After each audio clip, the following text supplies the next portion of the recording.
Hi everyone, Monika kitchen হোমে সবাইকে স্বাগতম। এদিকে চলো, আমি একটা রান্নার রেসিপি নিয়ে চলে এসেছি তোমাদের সামনে। তা হচ্ছে ক্রিমি হোয়াইট সস পাস্তা। তা ক্রিমি হোয়াইট সস পাস্তার জন্য আমি কিউব করে অনিয়ন কেটে নিয়েছি।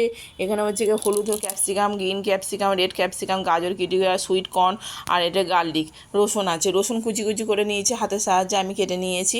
এদিকে তোমার হচ্ছে দেখো, খেতে খুবই সুন্দর। রেস্টুরেন্টে যাওয়ার কোনো দরকার নেই, রেস্টুরেন্টের মতো স্টাইলে বানিয়ে ফেলো একদম তাড়াতাড়ি ঘরে ঝটপট করে বানিয়ে ফেলো একদম ঘরেইতে, রেস্টুরেন্টের স্টাইলে। আমি কড়াই বসিয়ে দিয়েছি, কড়াইতে জল গরম হয়ে গেছে, জলটা আমি ফুটে উঠলে আমি একটু নুন দিয়ে দিলাম সামান্য, আর সাদা তেল একটা দিয়ে দিলাম। সাদা তেল দিয়ে ভালো করে জলটা ফুটে উঠলে, গরম হয়ে গেলে পাস্তাগুলো দিয়ে দেবো। পাস্তাগুলো দিয়ে আমি ভালো করে নাড়তে থাকতে হবে কেন লেগে না যায়।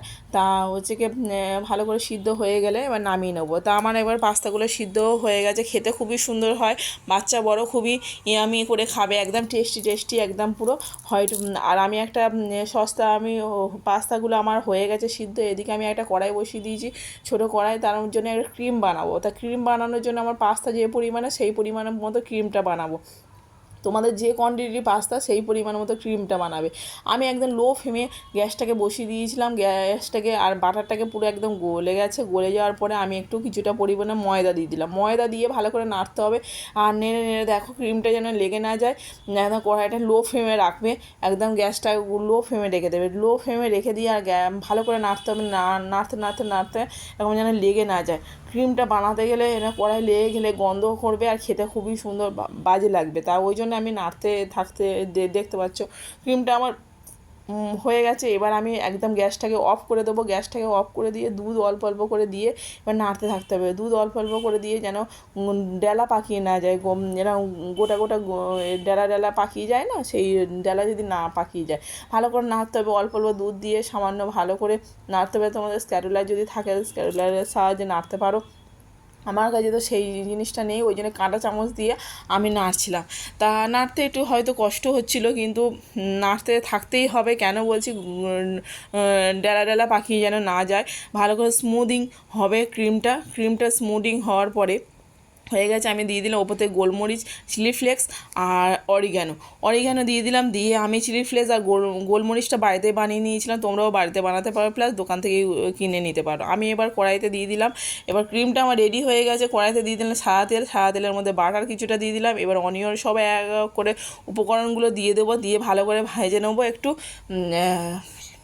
সবজিগুলো ভালো করে ভাজা হয়ে গেলে এদিকে তোমার গাজরও দিয়ে দিলাম, আর খেতে খুবই সুন্দর লাগে। স্কিপ করে দেখো না, দেখলে বুঝতে পারবে না। তা পুরো ভিডিওটা দেখার অনুরোধ রইল বন্ধুরা।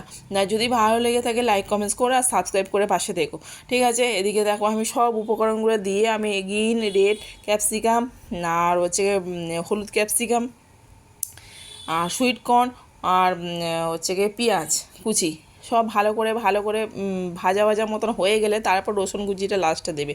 রসুন কুচিটা তারপরে দিয়ে দিলাম, দিয়ে একটু নাড়ি চাড়ি নিয়ে এবার দেখতে পাচ্ছ নাড়ি চাড়ি নিয়েছি। এবার আমি একটু স্বাদ মতো নুন দিয়ে দিলাম, নুনটা দিয়ে একটু ঢাকা দিয়ে দিলাম। ভালো করে বয়েল হয়ে গেলে এবার চিলি ফ্লেক্স দিয়ে দিলাম, গোলমরিচ দিয়ে দিলাম, অরিগানো দিয়ে দিলাম, দিয়ে ভালো করে একটু নাড়িয়ে নিলাম। নাড়িয়ে নিয়ে ক্রিমটা যেটা বানিয়ে রেখেছে সেই ক্রিমটা দিয়ে দিলাম। ক্রিমটা দিলে কি হয়, ক্রিমটা এবার দিয়ে দিলাম, দিয়ে একটু এবার লো ফ্লেমে একদম করে দিতে হবে। এবার একদম গ্যাসের ফ্লেমটা লো করে দিয়ে এবারে আমি দিয়ে দিলাম পাস্তাগুলো দিয়ে দিলাম, দিয়ে ভালো করে নাড়িয়ে নেবো একটু। আর আমার অলরেডি তো সব সবজিগুলো সিদ্ধ হয়ে গেছে। এবার আমি একটু চিনি অ্যাড করলাম। চিনি অ্যাড করলে কি হয়, ব্যালেন্সটা ঠিক থাকে। আর চিজ অ্যাড করলাম, যে কোনো কোম্পানির আমরা চিজ ইউজ করতে পারেন, আমি এই চিজ ইউজ করে নিলাম। এবার দিয়ে ভালো করে চিজটা দিয়ে এবার নাড়িয়ে নেবো একটু। আর খেতে খুবই সুন্দর লাগে, বাচ্চা বড় খুবই মজাদার, খুব একদম। আর ঝটপট রেস্টুরেন্টের স্টাইলে, একদম রেস্টুরেন্টের মতন। তোমাকে রেস্টুরেন্টে যেতে হবে না, এত দাম দিয়ে কিনে খেতে হবে না, বাড়িতেই রেস্টুরেন্ট তৈরি করে নাও, ঠিক আছে। আর খেতে খুবই সুন্দর লাগে, খুব সুন্দর অসাধারণ হয়েছিল, অল্প খেলেই পেট ভর্তি। তা আমার কোয়ান্টিটি পরিমাণে আমার দেখো হোয়াইট ক্রিম পাস্তা, আমার ক্রিমি হোয়াইট সস পাস্তা আমার রেডি হয়ে গেছে। তা কেমন লাগলো জানিও বন্ধুরা, ভালো লাগলে লাইক কমেন্টস করো। আর দেখো আমি ওপর থেকে চিলি ফ্লেক্স, গোলমরিচ আর অরিগ্যানো একটু গার্নিশ করে দিলাম, আর কত সুন্দর দেখতে হয়েছে, খেতেও সুন্দর হয়েছিল, ঠিক আছে। কেমন লাগলো জানিও, বাই বাই।